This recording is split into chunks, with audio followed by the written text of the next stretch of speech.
ମୁଁ ଶ୍ରୀ रूपेश कुमार पटेल सहकारी शिक्षक सरकारी उच्च प्राथमिक विद्यालय दुबेदांड बालीशंकरा ब्लॉक को समस्त को आज आभासी शिक्षादान कार्यक्रम रे स्वागत करुच्ची। तो आज आम सप्तम श्रेणी तृतीय अध्याय वायुमंडल तृतीय पर्याय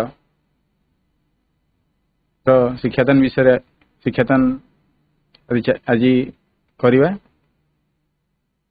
से अवसर में समस्त को पुणी थे स्वागत जन कि आज जो विषय अच्छी आमर वायुमंडल चाप पृथ्वीर मुख्य तापमंडल एवं वायु प्रवाह विषय आज आम आलोचना करवा।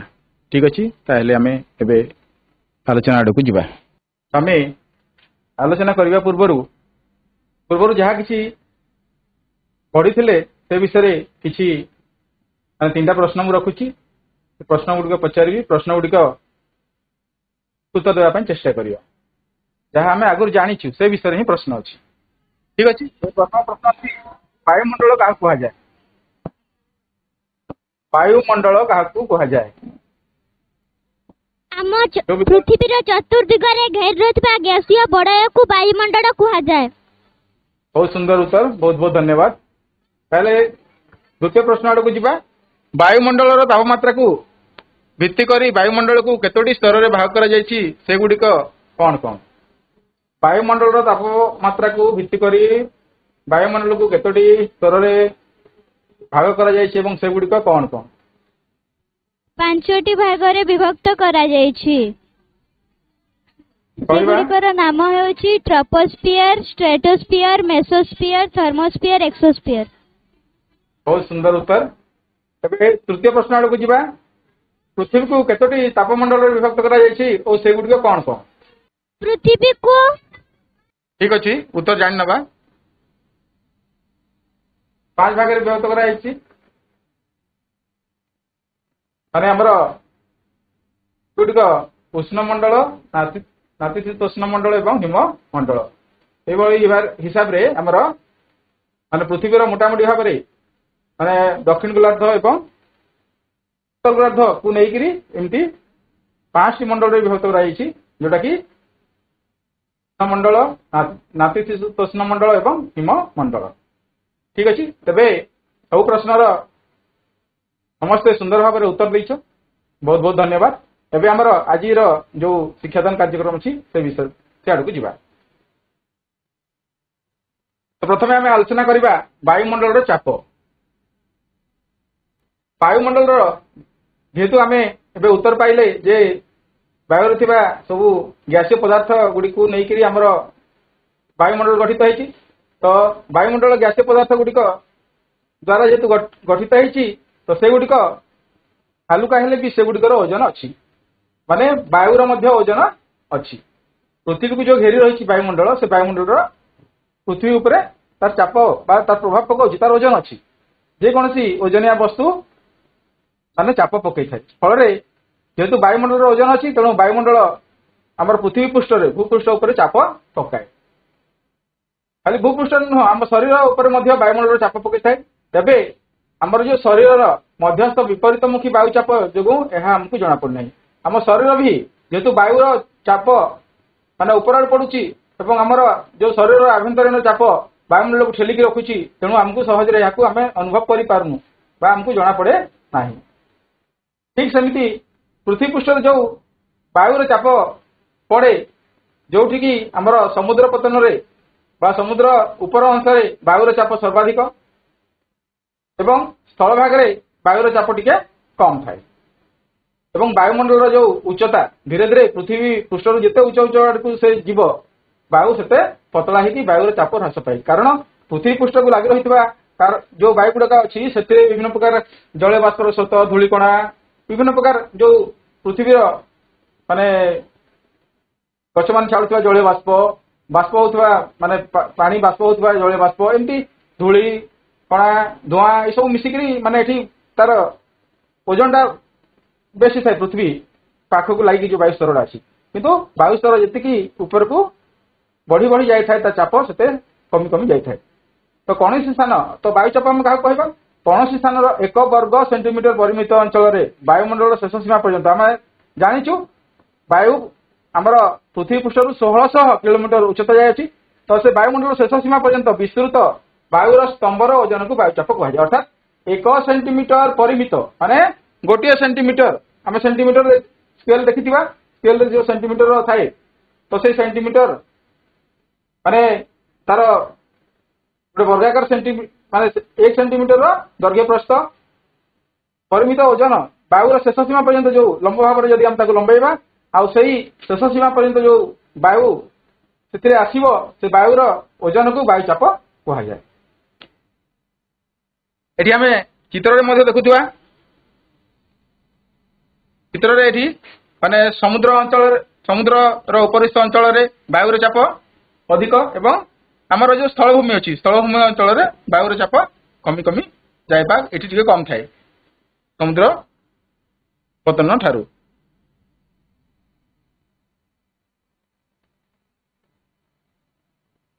ତ ସମୁଦ୍ର ପତନରେ ଏହା ପ୍ରାୟ 1.05 କିଲୋଗ୍ରାମ, ଅର୍ଥାତ୍ 1 କିଲୋଗ୍ରାମରୁ ଟିକେ ଅଧିକ ଅଛି।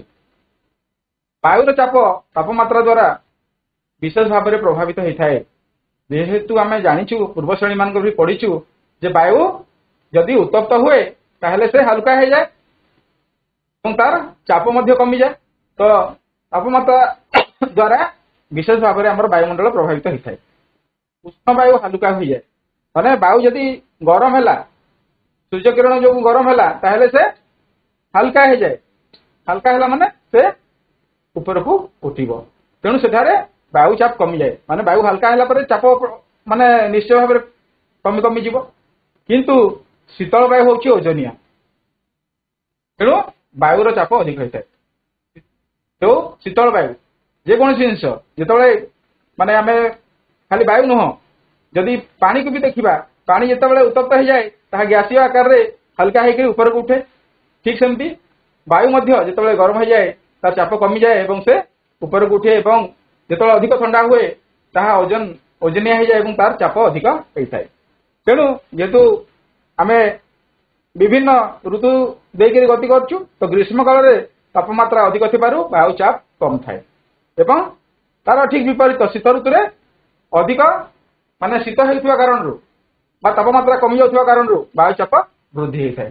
ତ ଏଇ ବାୟୁର ଚାପକୁ ମାପିବା ପାଇଁ ବୈଜ୍ଞାନିକ ମାନେ ଗୋଟେ ଯନ୍ତ୍ର ତିଆରି କରିଛନ୍ତି।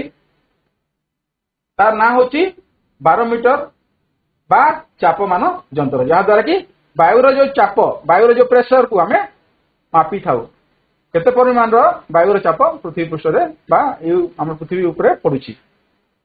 ଯନ୍ତ୍ରର ନାମ ହେଲା ବାରୋମିଟର ବା ଚାପମାନ ଯନ୍ତ୍ର। ଏଠି ଚିତ୍ର ବି ଆମେ ଦେଖିବାକୁ ପାଇବା ଯେ ଏଟା ଦିନ ବେଳା ବା ଗରମ ସମୟରେ, ଏଟା ଥଣ୍ଡା ସମୟରେ। ମାନେ ଯେତେବେଳେ ଗରମ ହେଲା, ଥଣ୍ଡା ପ୍ରଥମେ ଯେତେବେଳେ ଥଣ୍ଡା ହେଲା ସେ ତଳକୁ ଆସିଲା, ତାପରେ ଗରମ ହେଲା ପରେ ପୁଣି ଊର୍ଦ୍ଧ୍ୱଗାମୀ ହେଇକି ଉପରକୁ ଉଠିକି ତାର ଚାପ ହ୍ରାସ ହେଲା ଏବଂ ସେ ଊର୍ଦ୍ଧ୍ୱଗାମୀ ହେଇକି ଯାଇକି ଆମର ବାୟୁମଣ୍ଡଳ ପୁଣି ଥଣ୍ଡା ହେଇକି ସେ ଜଳୀୟ ବାଷ୍ପ ବି ଥଣ୍ଡା ହୁଏ। ଆଉ ପରବର୍ତ୍ତୀ ସମୟରେ ବର୍ଷା ବି କରାଏ। ଯୋଉ ଖରା ବର୍ଷା ବା ଯୋଉ ବର୍ଷା ଋତୁ, ଶୀତ ଋତୁ, ତାର ପ୍ରଭାବ ଏ ଅନୁସାରେ ଆମର ପଡିଥାଏ। ଆମେ ବାୟୁର ଚାପ ବିଷୟରେ ଜାଣିଲେ, ଏବେ ଜାଣିବା ତ ପୃଥିବୀର ଯୋଉ ମୁଖ୍ୟ ଚାପ ବଳୟ ଅଛି, ଯୋଉ ମୁଖ୍ୟ ଚାପ ବଳୟ ଅଛି ସେ ବିଷୟରେ ଆମେ ଏବେ ଆଲୋଚନା କରିବା। ଠିକ ଅଛି। ତେବେ ବାୟୁର ଚାପ ଅଧିକ ହେଲେ ଗୁରୁଚାପ ଏବଂ କମ ହେଲେ ଲଘୁଚାପ ହେଇଥାଏ। ଗୁରୁ ମାନେ ଆମେ ଜାଣିଥିବା ଓଜନିଆ ଏବଂ ଲଘୁ ମାନେ ସାଧାରଣତଃ ଭାବରେ ହାଲକା। ତ ଯେତେବେଳେ ଚାପ ଅଧିକ ହୁଏ ସେତେବେଳେ ମାନେ ବାୟୁ ଚାପ ଅଧିକ ହେଲା ମାନେ ଗୁରୁଚାପ ଏବଂ ତାର ଚାପଟା କମିଗଲା ମାନେ ସେଠି ଲଘୁଚାପ ସୃଷ୍ଟି ହେଇଥାଏ। ତ ପୃଥିବୀ ପୃଷ୍ଠରେ ତାପମାତ୍ରାରେ ଭିନ୍ନତା ଯୋଗୁଁ ବାୟୁ ଚାପରେ ମଧ୍ୟ ପାର୍ଥକ୍ୟ ରହିଥାଏ। ଯେହେତୁ ପୃଥିବୀ ଉପରେ ସୂର୍ଯ୍ୟଙ୍କର କିରଣ ପଡୁଛି ଏବଂ ସୂର୍ଯ୍ୟଙ୍କର କିରଣ ସବୁ ଜାଗାରେ ସମାନ ଭାବରେ ପଡୁନାହିଁ। ସ୍ଥାନ ଅନୁସାରେ ତାହା କମି କମି ଯାଉଛି। ବିଷୁବ ରେଖା ନିକଟବର୍ତ୍ତୀ ଅଞ୍ଚଳରେ ସୂର୍ଯ୍ୟଙ୍କର ସବୁବେଳେ ଲମ୍ବ କିରଣ ପଡିଥାଏ, ସେଠି ଗରମ ବହୁତ ହୁଏ। କିନ୍ତୁ ଯେତେବେଳେ ତାହା ଧୀରେ ଧୀରେ ମେରୁ ଆଡକୁ ଗତି କରିଥାଏ, ତାପମାତ୍ରା କମି କମି ଯାଇଥାଏ।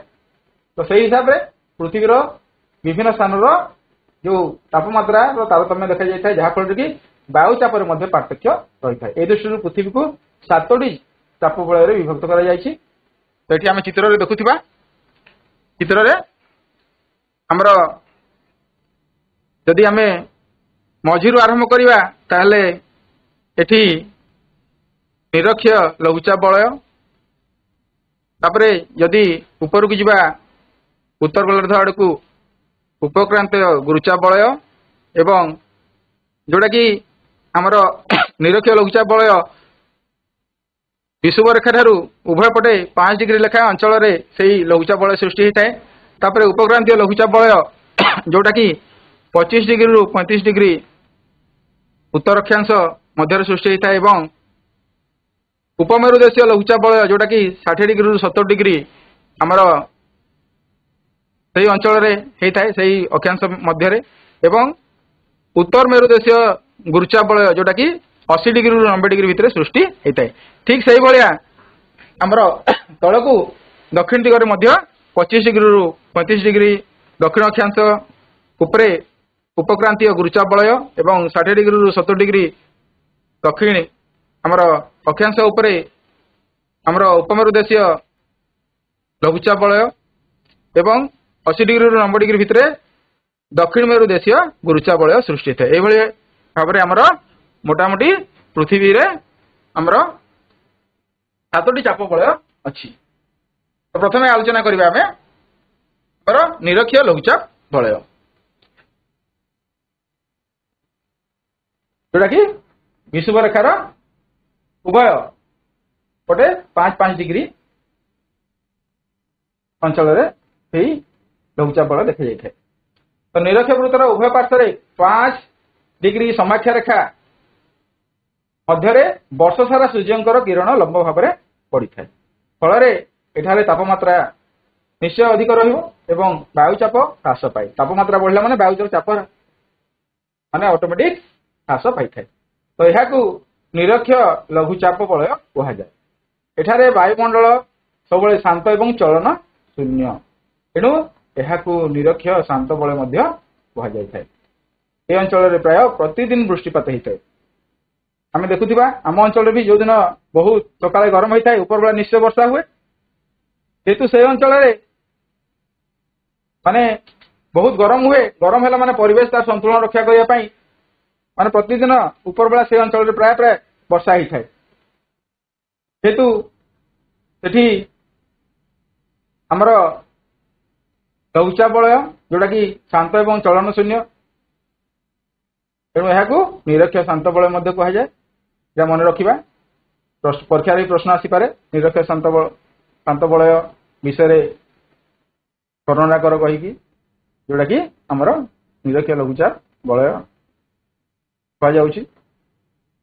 तो ये अंचल प्रतिदिन वृष्टिपात होता है। तापरे आसीबा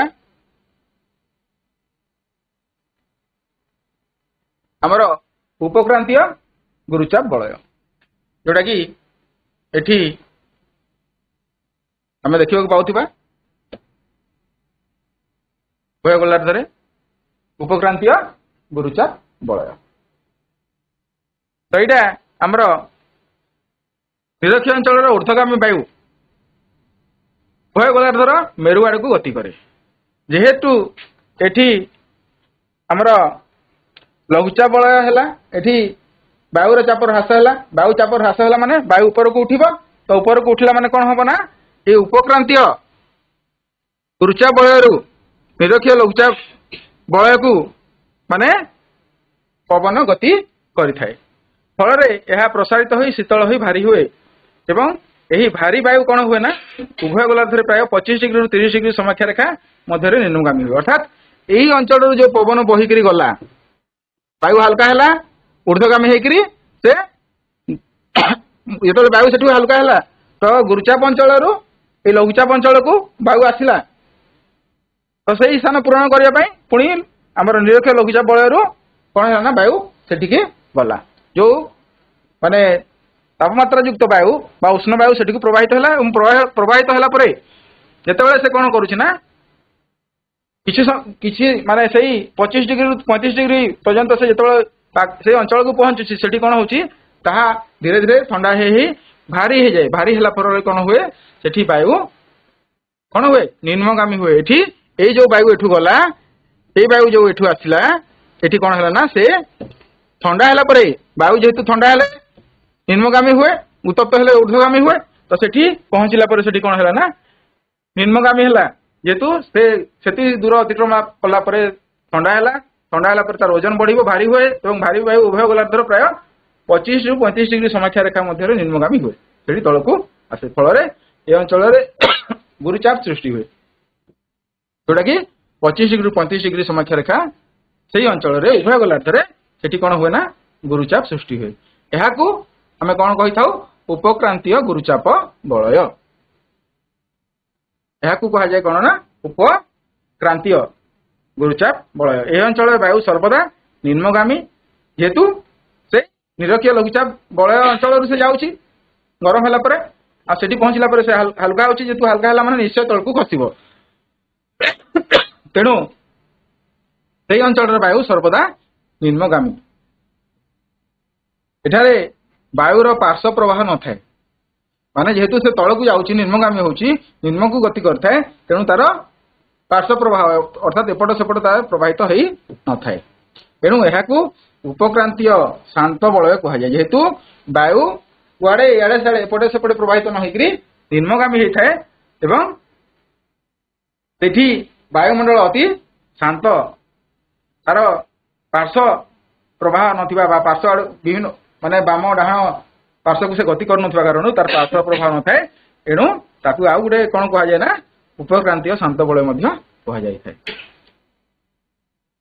तापर आसीबा आमे उपमेरु देशीय लघुचाप बलय आड़क आसीबा उपमेरु देशीय लघुचाप बलय आड़क जोटा कि आमर केते डिग्री रु 60 डिग्री रु 70 डिग्री मध्य देखा जाए उपमेरु देशीय लघुचाप बलय पृथ्वीर आवर्तन बेग 2 मेरु वृत्त अंचल अधिक जेहेतु पृथ्वी गोलाकार तो पृथ्वी जो हिसाब से गति करए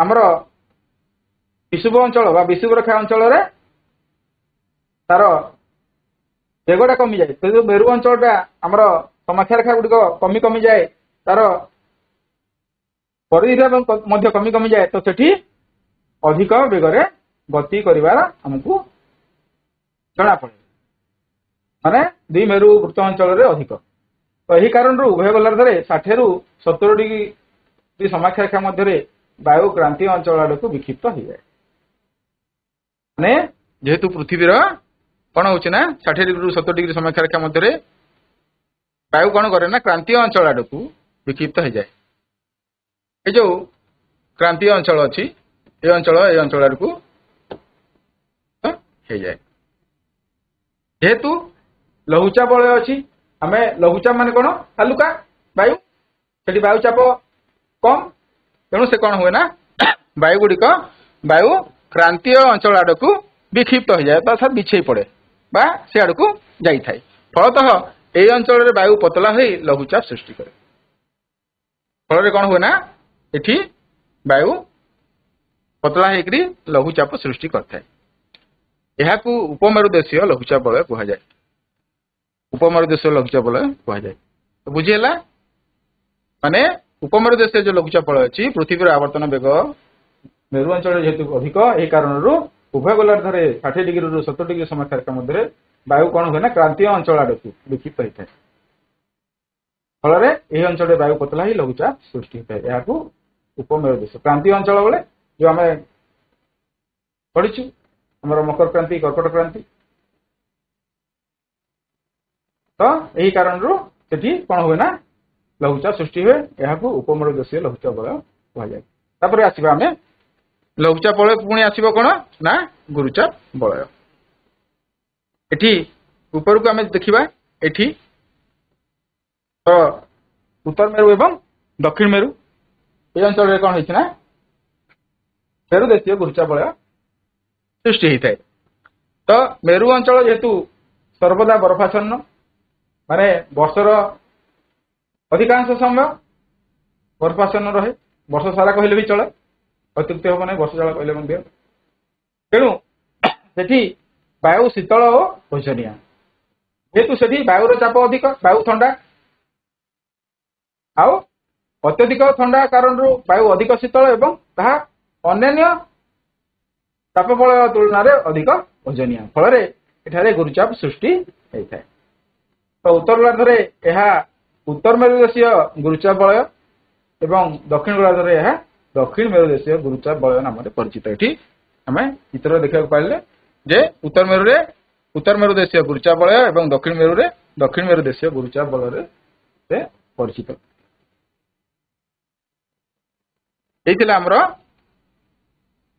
তো 7ଟି ତାପ ବଳୟ ତା ବିଷୟରେ ଆମେ ଜାଣିଲେ। ଏବେ ଆସିବା ଆମର ବାୟୁ ପ୍ରବାହ। ଯେହେତୁ ପୃଥିବୀରେ ଯୋଉ ବିଭିନ୍ନ ପ୍ରକାର ବାୟୁମଣ୍ଡଳ ବିଷୟରେ ଆମେ ଆଲୋଚନା କଲେ, ଅର୍ଥାତ୍ ଗୋଟିଏ ଗୁରୁଚାପ ଅଞ୍ଚଳରୁ ଲଘୁଚାପ ଅଞ୍ଚଳକୁ, ଯେହେତୁ ଲଘୁଚାପ ଅଞ୍ଚଳରେ ବାୟୁ ଗରମ ରହି ଉତ୍ତପ୍ତ ହେଇକି ଉପରକୁ ଉଠେ ଏବଂ ଗୁରୁଚାପ ଅଞ୍ଚଳରୁ ବାୟୁ ପ୍ରବାହିତ ହେଇଥାଏ। ତ ପୃଥିବୀର ଯୋଉ ଚାପମଣ୍ଡଳ ଅଛି, ଚାପମଣ୍ଡଳ ଅନୁସାରେ ବାୟୁ ବିଭିନ୍ନ ସମୟରେ ବିଭିନ୍ନ ଦିଗକୁ ପ୍ରବାହିତ ହେଇଥାଏ, ଯାହାକୁ କି ବାୟୁ ପ୍ରବାହ କୁହାଯାଏ। ତ ଗତିଶୀଳ ବାୟୁକୁ ବାୟୁ ପ୍ରବାହ କୁହାଯାଏ। ବାୟୁ ଗତି କରିବାକୁ ବାୟୁ ପ୍ରବାହ କୁହାଯାଏ। ତେଣୁ ସମତା ରକ୍ଷା କରିବା ବାୟୁର ଧର୍ମ। ଅର୍ଥାତ୍ ଗୋଟେ ଜାଗାରେ ଯେମିତି ଆମର ଜଳର ଗୋଟେ ଗୁଣ ଅଛି ଯେ ସେ ଯୋଉ ଜାଗାରେ ଢାଳିଲେ ବି ତାର ଆକାର ଧାରଣ କରିବ ଏବଂ ତାର ପୃଷ୍ଠଟା ସବୁବେଳେ ସମାନ ରଖିବ, ସେମିତି ବାୟୁର ମଧ୍ୟ ଗୋଟେ ଧର୍ମ ଅଛି ସମତା ରକ୍ଷା କରିବା। ଅର୍ଥାତ୍ ସବୁ ଜାଗାରେ ବାୟୁ ପୂର୍ଣ୍ଣ କରିବା, କୌଣସି ଜାଗାକୁ ଫାଙ୍କା ଛାଡ଼ିବା ନାହିଁ ଏବଂ ସବୁ ଜାଗାରେ ସମାନତା ରକ୍ଷା କରିବା, ଏହା ହେଉଛି ବାୟୁର ଧର୍ମ। ଅର୍ଥାତ୍ ବାୟୁ ସର୍ବଦା କ'ଣ କରେ ନା ଗୁରୁଚାପ ଅଞ୍ଚଳରୁ ଲଘୁଚାପ ଅଞ୍ଚଳକୁ ପ୍ରବାହିତ ହୋଇଥାଏ। ଅର୍ଥାତ୍ ଗୋଟେ ଜାଗାରେ ବାୟୁ ତାର ଓଜନ ବଢିଲେ ସେ ତଳକୁ ଖସେ ଏବଂ ଗରମ ହେଲେ ସେ କ'ଣ ହୁଏ, ହାଲୁକା ହେଇକି ଉପରକୁ ଉଠେ। ଯେତେବେଳେ ଉପରକୁ ଉଠିଯାଏ ସେ ଅଞ୍ଚଳଟା ଖାଲି ପଡେ। ତ ସେଇ ସମୟରେ କ'ଣ ହୁଏ ନା ଗୁରୁଚାପ ଅଞ୍ଚଳରୁ ସେଇ ଲଘୁଚାପ ଅଞ୍ଚଳକୁ ବାୟୁ ପ୍ରବାହିତ ହେଇଥାଏ। ତ ପ୍ରବାହିତ ବାୟୁ ସମ୍ବନ୍ଧରେ ଆମେ ଯେତେବେଳେ ଜାଣିବା ବା ଆଲୋଚନା କରିବା, ଏହାର ଦିଗ ଏବଂ ବେଗକୁ ପ୍ରାଧାନ୍ୟ ଦିଆଯାଏ। ଅର୍ଥାତ୍ ବାୟୁ କୋଉ ପଟୁ କୋଉ ଦିଗକୁ ପ୍ରବାହିତ ହେଉଛି ଏବଂ ତାର ଯୋଉ ବେଗ କେତେ ବେଗରେ ପ୍ରବାହିତ ହେଉଛି ସେ ବିଷୟରେ ଆମେ ଜାଣିବା ଦରକାର ବା ସେ ବିଷୟରେ ଆଲୋଚନା ସମୟରେ ବେଶୀ ଧ୍ୟାନ ଦିଆଯାଇଥାଏ। ସେ ଦୃଷ୍ଟିରୁ ବାୟୁର ଦିଗ ଏବଂ ପ୍ରବାହ ତାକୁ ମାପ କରିବା ପାଇଁ ମଧ୍ୟ ଆମର ଯନ୍ତ୍ର ଅଛି। ୱିଣ୍ଡ ଭେନ୍ ଦ୍ୱାରା କ'ଣ କରୁନା ବାୟୁର ଆମେ ଦିଗ ଜାଣିପାରୁ, ବାୟୁ କୋଉ ଦିଗରୁ କୋଉ ଦିଗକୁ ପ୍ରବାହିତ ହେଉଛି। ତାପରେ ଆନିମୋମିଟର ଦ୍ୱାରା କ'ଣ ହୁଏ ନା ବାୟୁର ବେଗ ମପାଯାଏ। ବାୟୁ କେତେ ବେଗରେ ଗତି କରୁଛି ତାହା ଆନିମୋମିଟର ନାମକ ଯୋଉ ଯନ୍ତ୍ର ଅଛି ସେଥିରେ ବାୟୁର ବେଗ ମପାଯାଏ। ତାପରେ ଭୂପୃଷ୍ଠ ସହ ସମାନ୍ତର ଭାବେ ବହୁଥିବା ବାୟୁକୁ ପବନ କୁହାଯାଏ। ମାନେ ଭୂପୃଷ୍ଠ ସହ ସମାନ୍ତର ଭାବରେ ବହୁଥିବା ବାୟୁକୁ ପବନ କୁହାଯାଏ। ନିମ୍ନ ବା ଊର୍ଧ୍ୱମୁଖୀ ବାୟୁକୁ ବାୟୁ ସ୍ରୋତ ନାମରେ ନାମିତ କରାଯାଏ। ଅର୍ଥାତ୍ ଆମେ ଏଠି ବୁଝିବା ଦରକାର ଯେ ପବନ କାହାକୁ କୁହାଯାଏ ଆଉ ବାୟୁ ସ୍ରୋତ କାହାକୁ କୁହାଯାଏ। ମାନେ ପୃଥିବୀ ପୃଷ୍ଠ ଦେଇକି ସମାନ ଭାବରେ ବହୁଥିବା ମାନେ ବାୟୁକୁ କ'ଣ କୁହାଯାଏ ନା ପବନ କୁହାଯାଏ, ଯୋଉଟା କି ପୃଥିବୀ ପୃଷ୍ଠ ଦେଇକି ପ୍ରବାହିତ ହେଇଥାଏ। ତାପରେ ଯୋଉ ଲଘୁଚାପ ଏବଂ ଗୁରୁଚାପ, ଲଘୁଚାପ ଅଞ୍ଚଳରେ କ'ଣ ହୁଏ ନା ବାୟୁ ସବୁବେଳେ ଊର୍ଦ୍ଧ୍ୱଗାମୀ ହୁଏ ଏବଂ ଗୁରୁଚାପ ଅଞ୍ଚଳରେ ବାୟୁ କ'ଣ ହୁଏ ନା ସବୁବେଳେ ମାନେ ନିମ୍ନଗାମୀ ହୁଏ ଏବଂ ପୁଣି ଲଘୁଚାପ ଅଞ୍ଚଳକୁ ପ୍ରବାହିତ ହୁଏ। ତ ଏଇ ନିମ୍ନଗାମୀ ଏବଂ ଊର୍ଦ୍ଧ୍ୱଗାମୀ ବାୟୁ ସ୍ରୋତ ଯୋଉ ଅଛି ମାନେ ନିମ୍ନକୁ ଯିବା ଏବଂ ଊର୍ଦ୍ଧ୍ୱକୁ ଯିବା ତାକୁ ବାୟୁ ସ୍ରୋତ ନାମରେ ନାମିତ କରାଯାଏ। ତ ସମସ୍ତ ବାୟୁ ପ୍ରବାହ ମୁଖ୍ୟତଃ 4 ଶ୍ରେଣୀରେ ବିଭକ୍ତ କରାଯାଏ। ଆମର ଯୋଉ ବାୟୁ ପ୍ରବାହ ପୃଥିବୀ ପୃଷ୍ଠରେ ଆମର ଦେଖାଯାଏ, ଯେତିକି ପ୍ରକାର ବାୟୁ ପ୍ରବାହ ହେଇଥାଏ ତାକୁ ମୁଖ୍ୟତଃ 4 ଭାଗରେ ବିଭକ୍ତ କରାଯାଇଛି। ପ୍ରଥମ ହେଲା ନିୟତ ବାୟୁ ପ୍ରବାହ, ସାମୟିକ ବାୟୁ ପ୍ରବାହ, ସ୍ଥାନୀୟ ବାୟୁ ପ୍ରବାହ ଏବଂ ଆକସ୍ମିକ ବାୟୁ ପ୍ରବାହ। ଏବେ ଆମେ ଗୋଟିଏ ପରେ ଗୋଟିଏ ବାୟୁ ପ୍ରବାହର ଆଲୋଚନା କରି ଯିବା। ପ୍ରଥମେ ଆସିବା ଆମେ ଏଠି ପବନ ଏବଂ वायु प्रवाह विषय बुझीगले एबे जो 4 प्रकार वायु प्रवाह अच्छी से विषय आलोचना करिया। प्रथम आसवा नियत वायु प्रवाह।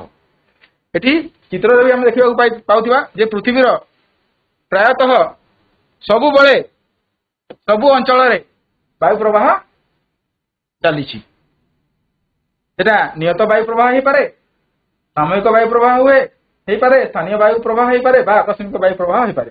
किंतु जो चाप बलय आम देखिले से चाप बलय सबु बळे अहरह वायु प्रवाह चली। तबे आसीबा आमे नियत वायु प्रवाह विषय।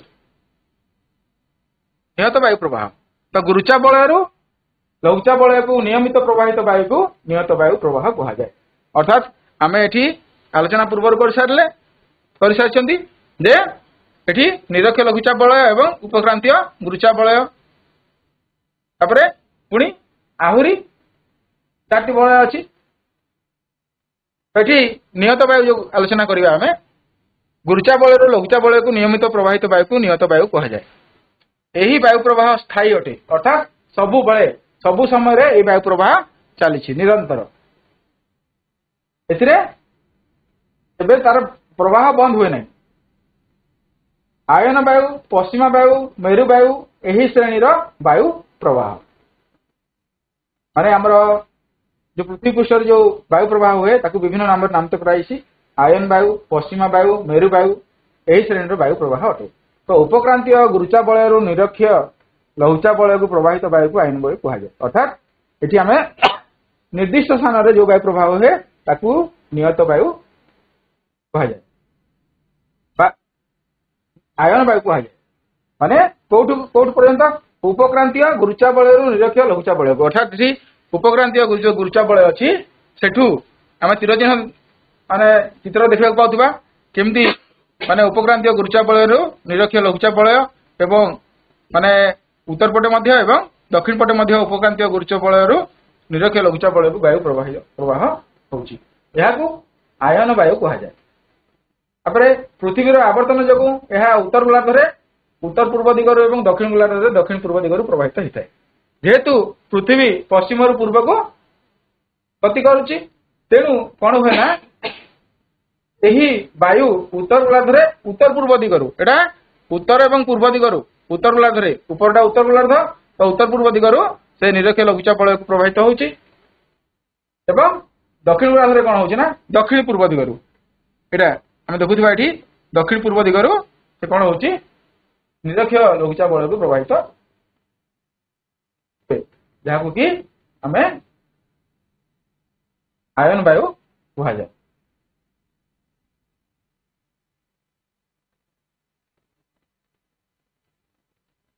एठी आम देखा पाउथुबा एटा जो देखैली मु पूर्वर एटा को आयन वायु कहा जाए। आयन वायु कहा जाए जोटा कि आमर निरक्ष लघुचा बलय आड़ को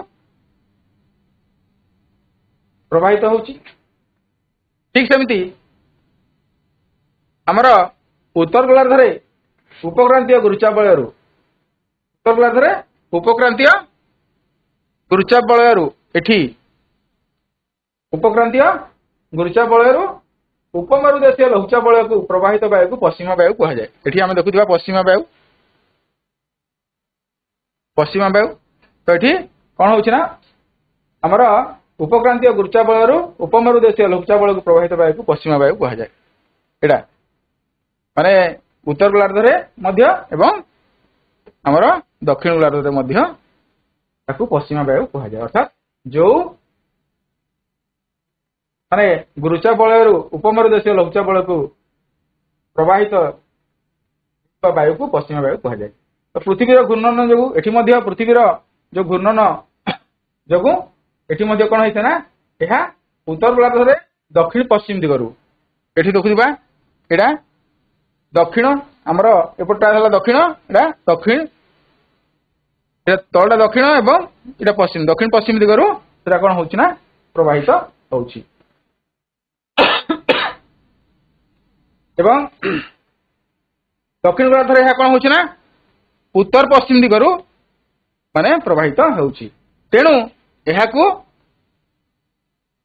कौन कह जाए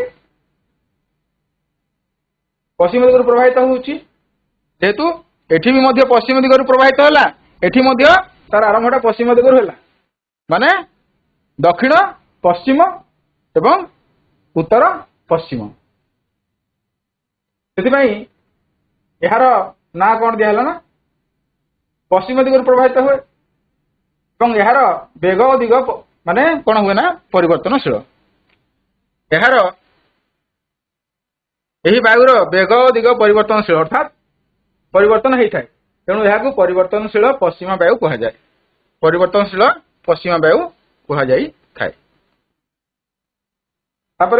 दक्षिण गोलार्ध विस्तीर्ण जलराशि उपरे प्राय 40 डिग्री 49 डिग्री समक्षारेखा मध्य यही वायु प्रबल बेगर प्रवाहित होता है आमर दक्षिण गोलार्धर जेहेतु पृथ्वीर जदि उत्तर गोलार्ध और दक्षिण गोलार्ध देखा तो उत्तर गोलार्धटा बेसी परिमाण में आम स्थलभाग अच्छी दक्षिण गोलार्ध बहु परिमाण में जलभाग रही तेणु दक्षिण गोलार्धर विस्तीर्ण जलराशि उपरे प्राय आमर 40 डिग्री 49 डिग्री समक्षारेखा मध्य यही वायु प्रबल बेगर प्रवाहित होता है तेणु यही गर्जनशील यही वायु को गर्जनशील चालिसा कह जाए गर्जनशील यही वायु को गर्जनशील चालिसा कह जाए जेहेतु तार बेग बहुत एवं बेग पवन बेग कला माने गर्जन करके जाए तेणु यही वायु को कौन कह जाए गर्जनशील चालिसा कह जाए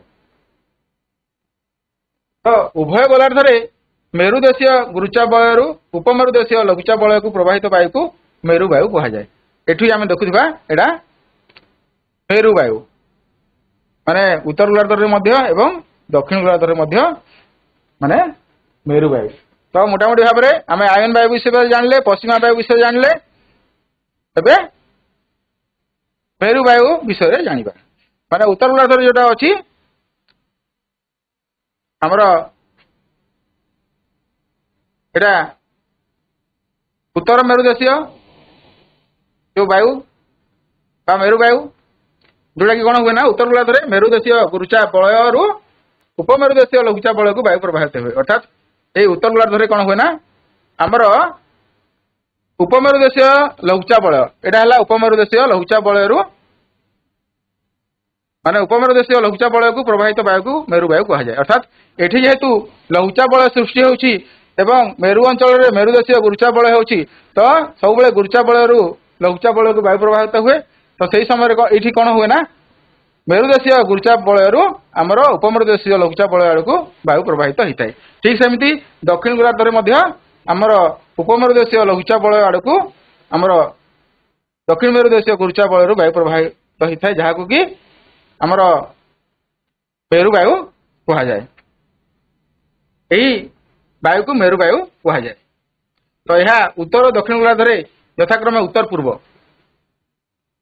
इठी आमर कोठी उत्तर गोलार्ध उत्तर पूर्व दिगरु यह प्रवाहित होता है एवं दक्षिण गोलार्ध आमर दक्षिण पूर्व दिगरु प्रवाहित होता है यही वायु अत्यंत शीतल एवं शुष्क जेहेतु यहाँ मेरु अंचल माने अत्यधिक ठंडा होता कारण सेठिकार वायु शुष्क एवं अत्यधिक शीतल तो ये हूँ आमर मेरु वायु तापर आसवा आम सामयिक वायु सामयिक वायु क्या कही था ना दिन बा वर्षर समय भित्तिर परस्पर विपरीत दिगरु प्रवाहित वायु को सामयिक वायु कह जाए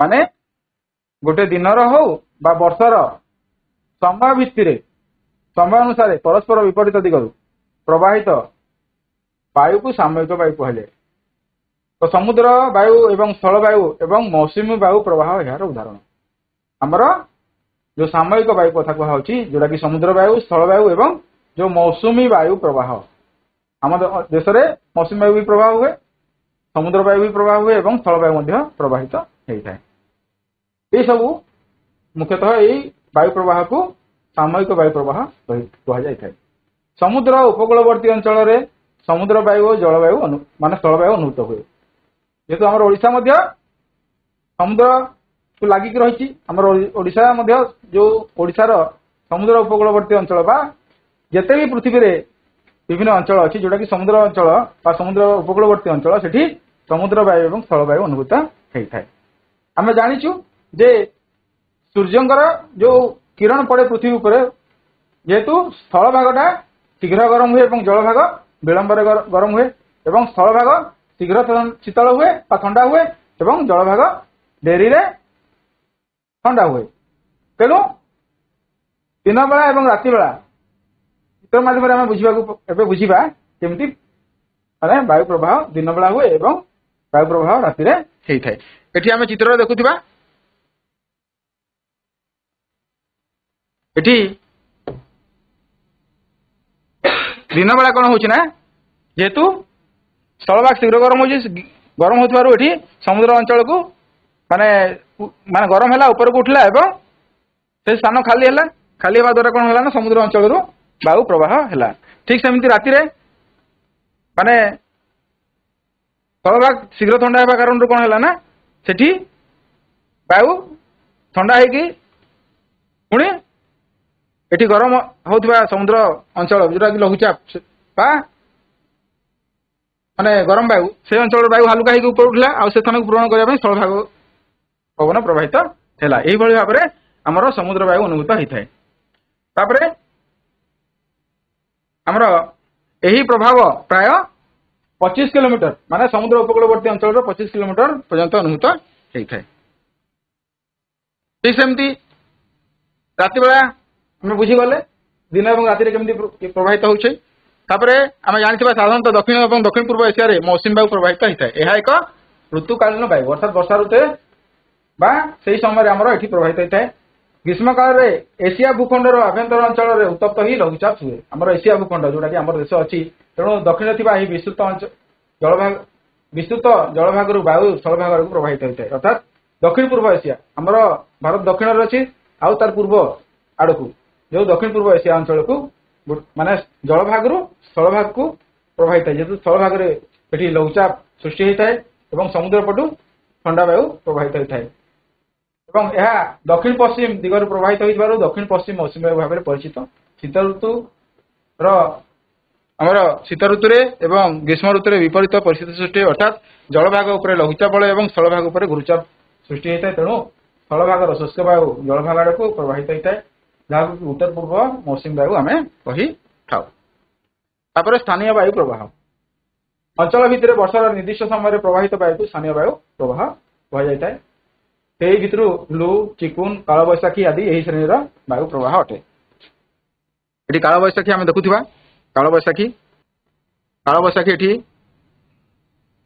ये लू लू काल बैशाखी आमर चिनुक ये श्रेणी वायु प्रवाह होता है। आम ओडिशा भारत पश्चिम बंग आसाम बंगाल यही ग्रीष्म दिने यही वायु प्रभावित होता है जेहेतु उष्ण वायु यहाँ माने काल बैशाखी कहुए। गांगेय समतल अंचल राजस्थान और यार आखपाख अंचल अति उष्ण और शुष्क जल प्रभावित है यहाँ लू कहुए। रकी पर्वतमाला जोटा कि पश्चिम भाग अवस्थित से पूर्वढालू अंचल शीत काल में एक उष्ण और शुष्क वायु प्रभावित होता है जहाँ चिनुक कहुए। तो ये भाव में आमर वायु प्रभावित है। सेमती आकस्मिक वायु अकस्मात माने आकस्मिक परिवर्तन जो वायु प्रवाह होता है यह आकस्मिक वायु प्रवाह जोटा कि वातावर्त और प्रतिभा वातावर्त यार एक उदाहरण माने हठात भलिया वायु माने सृष्टि होकरी विभिन्न गोलार्ध विभिन्न समय सृष्टि होता है। अर्थात यहाँ आमर दक्षिण गोलार्ध आमर ये हठात माने पवन कौन ना ये लघुचाप बल सृष्टि होकर ऊपर को उठी थाए जोटा कि उत्तर गोलार्ध कौन होता ना माने डाहाण को दक्षिण गोलार्ध बाम आड़ को बांकिकी माने से ऊपर को प्रवाह होता है। तो उत्पत्ति दृष्टि आमर वातावर्त को दुई प्रकार होता है यथा क्रांतिमंडलीय वातावर्त और नातिशीतोष्ण मंडल वातावर्त। ये माने वायुर जो दक्षिण गोलार्ध गति और उत्तर गोलार्ध गति विषय आम देखा पाउथुवा।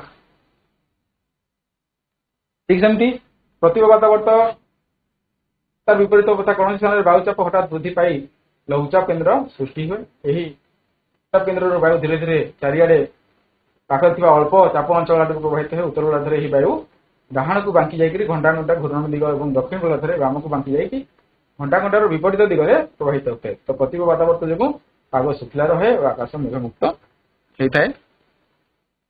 ତେବେ ଆମର କିଛି ମୂଲ୍ୟାୟନ ପ୍ରଶ୍ନ ଅଛି। ବାୟୁ ଚାପ କହିଲେ ଆମେ କଣ ବୁଝୁ? ଶୀଘ୍ର ଉତ୍ତର ଦେବା। କୌଣସି ସ୍ଥାନର 1 ବର୍ଗ ସେମି ପରିମିତ ଅଞ୍ଚଳରେ ବାୟୁମଣ୍ଡଳ ଶେଷ ସୀମା ପର୍ଯ୍ୟନ୍ତ ବିସ୍ତୃତ ବାୟୁ ସମ୍ବର ଓଜନକୁ ବାୟୁଚାପ କୁହାଯାଏ। ପୃଥିବୀରେ କେତୋଟି ଚାପ ବଳୟରେ ଭାଗ କରାଯାଇଛି? 7ଟି। ବାୟୁ ସର୍ବଦା କେଉଁ ଅଞ୍ଚଳରୁ କେଉଁ ଅଞ୍ଚଳକୁ ପ୍ରବାହିତ ହୋଇଥାଏ? ଗୁରୁଚାପ ଅଞ୍ଚଳରୁ ଲଘୁଚାପ ଅଞ୍ଚଳକୁ ପ୍ରବାହିତ ହୋଇଥାଏ। ଶୂନ୍ୟସ୍ଥାନ ପୂରଣ କରିବା। ଡ୍ୟାଶ ଯତ୍ନ ଦ୍ୱାରା ଯତ୍ନ ଲେଖା ହେଇଛି ଯନ୍ତ୍ର। ଡ୍ୟାଶ ଯନ୍ତ୍ର ଦ୍ୱାରା ବାୟୁର ଦିଗ ନିର୍ଣ୍ଣୟ କରାଯାଏ। ବାୟୁର ଏଠି ବି ମାନେ ବାୟୁର ଚାପ ନିର୍ଣ୍ଣୟ କରାଯାଏ 12 ମିଟର ବା ଚାପମାନ ଯନ୍ତ୍ର। ଡ୍ୟାଶ ଯନ୍ତ୍ର ଦ୍ୱାରା ବାୟୁର ଦିଗ ନିର୍ଣ୍ଣୟ କରାଯାଏ ୱିଣ୍ଡ ଭ୍ୟାନ୍।